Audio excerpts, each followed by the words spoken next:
সাইয়েদনা উমর রাদিয়াল্লাহু তাআলা আনহু খেজুর খাচ্ছিলেন আর মনে মনে ভাবে, বিশ্বনবী যখন ওয়ারেন্টি দিয়েছে, বিশ্বনবী যখন গ্যারান্টি দিয়েছে আমি জান্নাতে যাব, তাহলে হাতে তো এখনো 3টা খেজুর বাকি।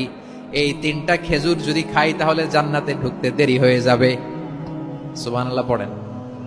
হাতে কয়টা খেজুর? 3টা খেজুর। বিশ্বনবী বললেন, উমাইর আনতা মিন আহলিহা, তুমি ওই জান্নাতের অধিবাসী, তুমি জান্নাতি।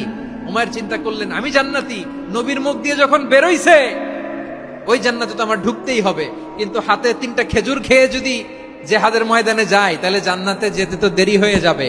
এই চিন্তা আসা মাত্রই খেজুর 3টাকে তিনি ছুঁড়ে মারলেন, তলোয়ার বের করে আল্লাহু আকবার বলে বদরের ময়দানে ঝাঁপিয়ে পড়লেন। আল্লাহর শত্রুদেরকে কচুকাটা করে এক পর্যায়ে শাহাদাতের সুধা পেয়ে নিজেও জান্নাতি হয়ে গেলেন। পড়েন সুবহানাল্লাহ।